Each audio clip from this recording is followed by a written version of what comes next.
Today marks the annual pro-life march in Washington, D.C. I'm pleased to welcome to our studios a man who has attended it on many occasions, Don Gallade. He is also the producer of The Voice of John, and that is a documentary on the sanctity of life. He's the former vice president of Pennsylvanians for Human Life, currently a member of that organization. This day is very important to you, correct, Don? Well, every day is important, but today is a day when people meet in Washington and try to bring awareness to the world on the importance of the sanctity of life. Some years the crowds are a little thin because of the weather. Some years the crowds are huge.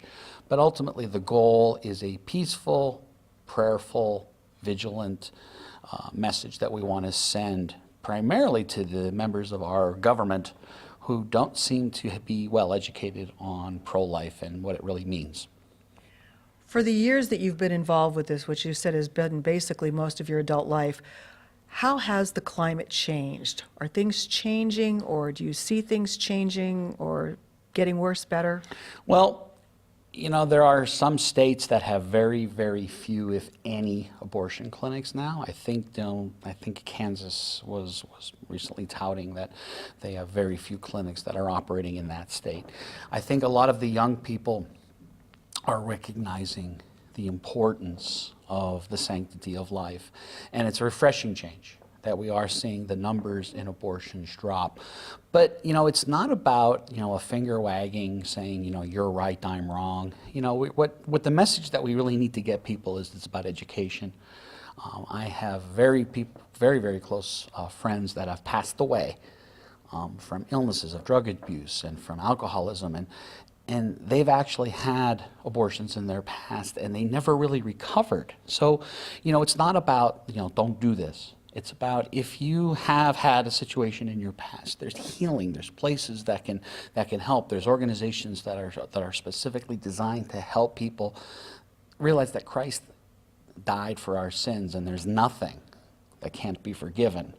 And then secondly, for every baby that's aborted, there's a family somewhere willing to adopt that child.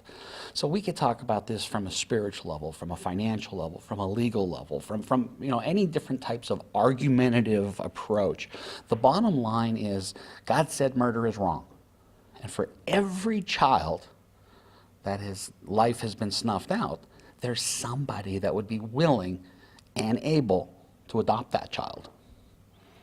You did this documentary. How many years ago has it been now? Documentary came out in 2012, and it was based on Marianne Lawhon's story, where she physically, back in 1973, when the ruling first came out of Roe v. Wade, there was a baby that was left to die on a utility table, and the baby was still alive.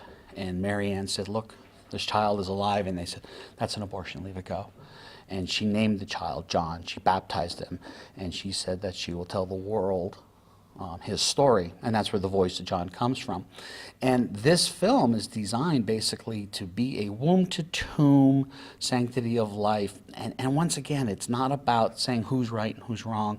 It's expressing the truth. When people see the truth about this industry, pro-choice would indicate that there's actually a choice. But really, the pro-choice folks have one goal, and that's a dead baby. If they were truly choice, they would say, here's your adoption options. Here is having the baby and keeping it. There's the option. Choice is one or the other. Unfortunately, that's really not the case, and it's really a financial issue. The abortion industry makes a lot of money, and it boils down to the bucks. If someone would want to watch the documentary, it is available. Where do they watch it? Actually, what I'm going to do today is I'm going to post the documentary on my Facebook page, so they can find me on Facebook, Don Gallade, and I'll post it on our page. Thank you, Don, for coming in and talking with us today. And again, if you would like to view the documentary, The Voice of John, you can go to Don Gallade's Facebook page.